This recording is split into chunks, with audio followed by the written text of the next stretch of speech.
Football ആവേശത്തിലേക്ക് ലോകം ഉണരുകയാണ്. America, Canada, Mexico എന്നീ രാജ്യങ്ങളായി നടക്കുന്ന 2026 ഫിഫ ലോകകപ്പിനെ കേരളത്തിൽ പ്രകൃതിയുടെ ഉത്സവമാക്കി മാറ്റുകയാണ് ഇരിങ്ങാലക്കുട ക്രൈസ്റ്റ് കോളേജ് മാനേജരും കായിക അധ്യാപകനുമായ ഫാദർ ജോയ് പീണിക്കപ്പറമ്പിൽ. മികച്ച രുചിയും മധുരവുമുള്ള 1000 ഡെനങ് റെഡ് പ്ലാവിൻ തൈകളും 1000 കുളമ്പ് മാവിൻ തൈകളും അദ്ദേഹം ഇതിനോടകം തന്നെ തയ്യാറാക്കി വെച്ചിട്ടുണ്ട്. മൈതാനങ്ങളിൽ ഗോളുകൾ വീഴുമ്പോൾ കേരളത്തിൻ്റെ മണ്ണിൽ പ്രകൃതിക്ക് അനുഗ്രഹമായി വളരും. നാടൻ മരങ്ങളോടുള്ള അടങ്ങാത്ത പ്രണയം കൊണ്ട് മാവച്ചൻ എന്നും സ്നേഹത്തോടെ വിളിക്കപ്പെടുന്ന ഫാദർ ജോയ് ഇതുവരെ 28,345 മരങ്ങൾ ക്യാമ്പസിനകത്തും പുറത്തുമായി നട്ടുപിടിപ്പിച്ചിട്ടുണ്ട്. കഴിഞ്ഞ 3 ലോകകപ്പുകളിലും ഗോളുകളുടെ എണ്ണത്തിനനുസരിച്ച് വിജയകരമായി മരത്തൈകൾ നട്ട പാരമ്പര്യം അദ്ദേഹത്തിനുണ്ട്.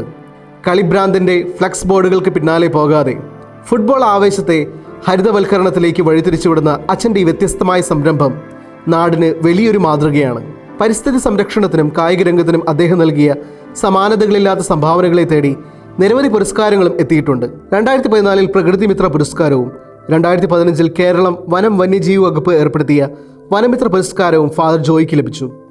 കൂടാതെ കായികാധ്യാപന രംഗത്തെ മികച്ച പ്രവർത്തനങ്ങൾ മുൻനിർത്തി 2017 സംസ്ഥാന സർക്കാരിൻ്റെ ജീവിരാജ അവാർഡിനും അദ്ദേഹം അർഹനായിരുന്നു.